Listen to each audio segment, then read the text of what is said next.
Hey guys, Kyle, the Death Knight of Anime here, bringing you my review for One Piece episode 932. And to start off, I'm pretty much sorry that this review is not only a day late, guys, but that it's that it's late, that it's as late as is in general, because I was basically up extremely late last night. I was watching the French UFC title fights with my family late last night, and I didn't get home until like pretty much until pretty much midnight or 1 o'clock. So, and around that time, I was just like, I'm beat. I'm too tired in order to do the review. I'll do it tomorrow. So yeah, that's pretty much the reason as to why this one is late, guys. So sorry about that. But hey, yeah, I was watching the UFC. So hopefully you can forgive me on that one. Um, but um. But okay, so let's get into the review itself. One Piece episode 932. And okay, so right out of the gate, let's talk about the scene in the bathhouse because there's a lot that happened there. But the one big takeaway with Hawkins' intrusion and the specific reason as to why he's there, as well as Sanji pretty much later like rescuing everyone and telling them that about that Law's crew got captured, it push forward this whole belief that the whole operation that our heroes have been building, that's been built up to this point, and that our heroes have been preparing for, has been compromised, and that there's a growing threat lurking within the rebellion itself. And revisiting this material with the anime makes me realize just how deep down the rabbit hole the reveal in itself actually was, because in typical Oda fashion, there's a very naturalistic element of rising tension that he's basically created with this whole scenario and idea that there's pretty much a traitor. Um, and and just with the whole situation and scenario in general of information getting leaked to basically the enemy, while at the same time still leaving subtle little clues. While at the same time he was leaving subtle little clues even before landing on Wano that's leading up to this reveal of who the traitor is. And while I'm probably giving away too much away to anime only watchers just by saying this, in terms of like who the traitor is and who the traitor is, the one key thing in order to ask yourself now is who's been the most absent from the current situation, like of basically all the pretty much players, all the characters that are involved in this rebellion. Who's the one who's been the most absent from it all? And through that, you're pretty much guaranteed in order to get your answer. Um, but I will admit again, it's kind of one of those things where just looking back, I'm surprised how pretty much articulate that basically Oda was in building up the threat of basically of who the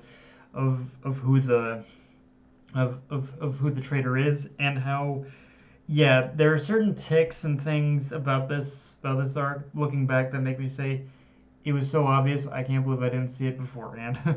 um, Now, now with this episode, I really have to talk about the pacing, because the thing about this episode is that it was probably one of the honestly better ones pacing wise, but at the same time, it's also like this was an episode that didn't even feel like half an hour long. It actually felt like half that time. And I the weird thing about episodes like this is I always kind of find myself struggling to pin down my thoughts on episodes like this that actually have a much faster pacing compared to the ones that feel much slower. Because in cases like these, I'm glad that the episode isn't being dragged out, and it's giving us a lot more meat to the story compared to like if they just kind of dragged it out here and there.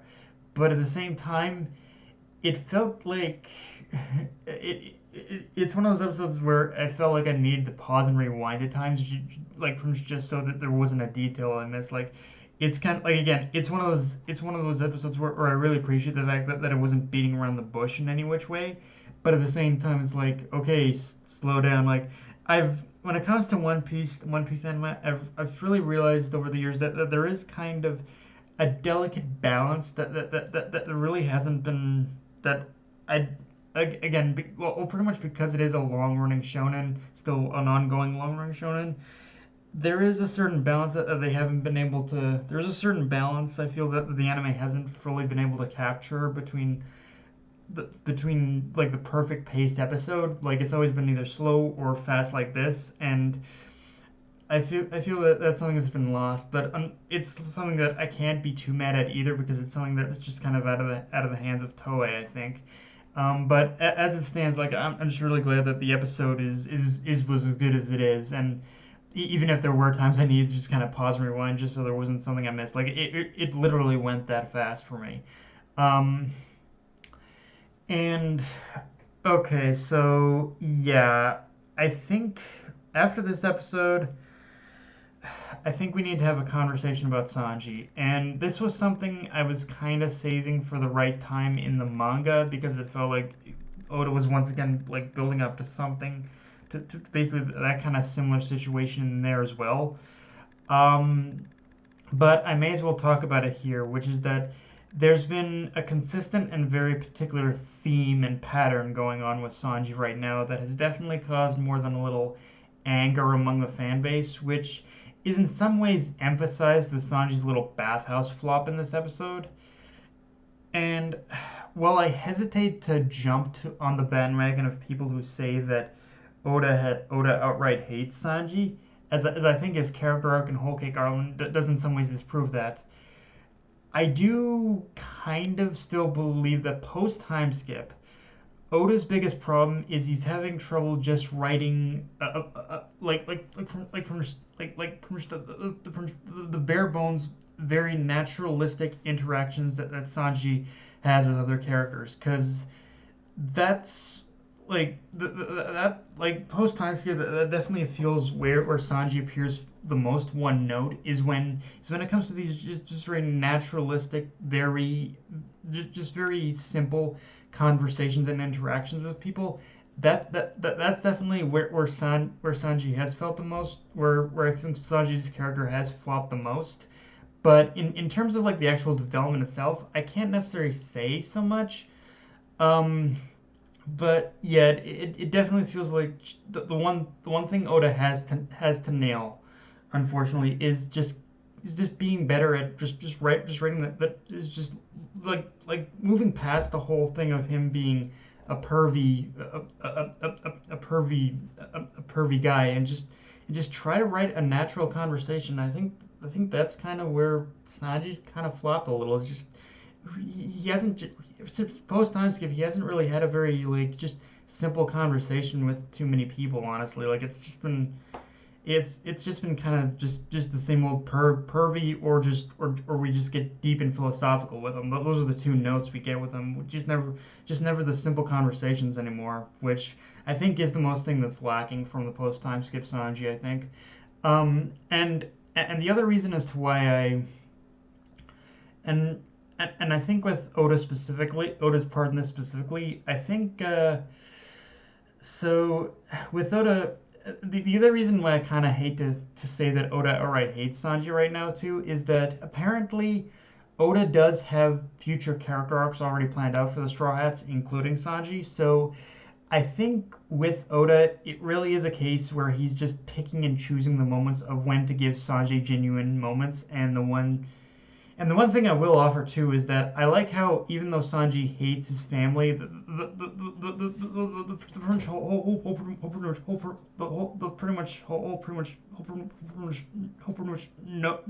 notoriety of Stealth Black still does have some still in some indirect ways causes Drake and Hawkins to recognize the threat that Sanji poses, and just like seeing Sanji in general just go up against Hawkins and Drake in this episode was a genuinely epic moment. Like just seeing Sanji in general just pretty much fight Hawkins and Drake with the stealth black armor. It was kind of epic. I'm not gonna lie. Like it really it really emphasized how even though the Beast Pirates are still a threat. That Sanji being in his stealth black armor and fighting against both Hawkins and Drake, it solidified that you really can't take the Straw Hats for granted either. They have their own means of fighting as well. So yeah, and After all that, though, we cut back to Luffy obviously beating the crap out of the Beast Pirates, but I do like how, to him, this isn't just another fight. It's a situation where he recognizes he has to grow stronger, and in order for to even have a chance at a rematch with Kaido, and he has to get stronger if he even wants to have a chance against a rematch with Kaido. And honestly, even then, even if it gets stronger, I don't think he'll 100% have a full guaranteed win here. Like I think one thing that's been proven to me with this arc is that Kaido he's not going to be a pushover, and I think Luffy is definitely going to have a is definitely going, but even if he ends up defeating Kaido, he's still going to be left extremely battered and bruised. I think that's for a certainty. Um, but the problem that Luffy's facing right now is he doesn't know what he has to do to get there, or what kind of limitation he has to break free, or at least that's what he was thinking at the time until he flashes back to his training. And honestly, it only makes sense that the natural next step would be Haki, since he's already taken that first step since his first battle with Katakuri. And I know there are some people who would prefer Luffy just get naturally stronger, but in a world ruled by devil fruits and Haki, there's no realistic option that doesn't involve Haki. Like, even if he gets naturally stronger, I think Haki is still going to play a part in it, so there's that too. Um, of course, the episode ends with Zoro basically facing down a weapons collector who the preview reveals as from Yukimaru. And that's one of those neat little look backs where I can't help but snicker at the fact that Zoro's trying so hard to get pretty much Shusui back, when very soon he's about to trade up to something much, much better.